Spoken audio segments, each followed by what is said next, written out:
နေကလည်းပူလိုက်တာကွာနေကလည်း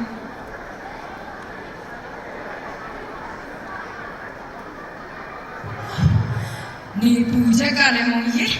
6ဒီချစ်တောင်းနေတာပဲချစ်တောင်းရပဲ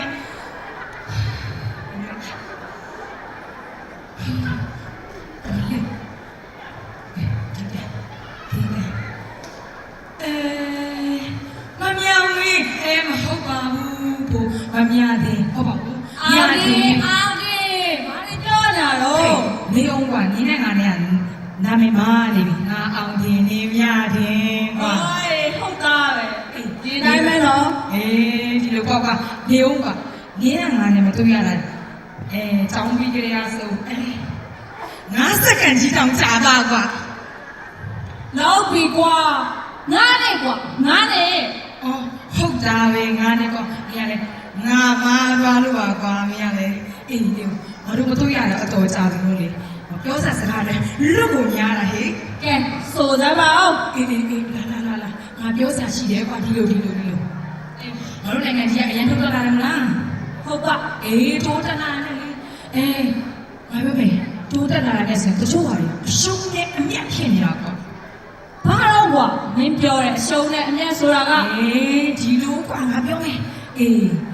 အမြတ်ဆိုတာနိုင်ငံတွေဘို့နိုင်ငံကြီးခေတ်ပြီးတိုးတက်လာတဲ့အခါကျတော့စီးပွားရေးတွေလမ်းမဆက်တွေတွေကောင်းမှာပေါ့ကွာ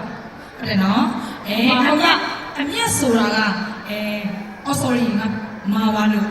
အရှုံးဆိုတာကအဲ့ဒီလိုတွေတိုးတက်လာတော့အင်တာနက်ခေတ်ပေါ်လာလေကွာpage post တို့TikTok လို့YouTube တို့ပေါ်လာလေလေးပါအဲ့ဒီပေါ်လာတဲ့ခါကျတော့အဲ့ပဲတချို့ယဉ်ကျေးမှုတွေပျောက်ပြက်ကုန်တာကိုပြောနေတာကွာအဲ့ဒါကိုပြောချင်တာယဉ်ကျေးမှုတွေတော့ပျောက်ပြက်တာနော်ဒါပေမဲ့ငါတို့မြန်မာတူရိယာတော့ခေလို့မရဘူးနော်ဟုတ်တယ်ကွာအဲ့ဒါကတော့လူကိုအားရတာဟိငါတို့မြန်မာတူရိယာနဲ့အနောက်တိုင်း music ကိုမြန်မာမျိုးပြုပြီးတီးခန့်နိုင်တာတော်ရုံတိုင်းစကေးရတော့မရဘူးကွာဘယ်မှာတော့ကွာမတူညီတဲ့အရာတွေကိုပေါက်ဆက်တာဟုတ်ကွာလူကိုအားရလေပြောရင်းဆိုရင်းနဲ့ငါတို့မိုးမောင်စာပြုတ်လာပြီကွာငါတို့လည်းနောက်မှစုံကြတာပေါ့ကွာကွာကဲချိန်စားပြီမို့ပြန်ကြပါစို့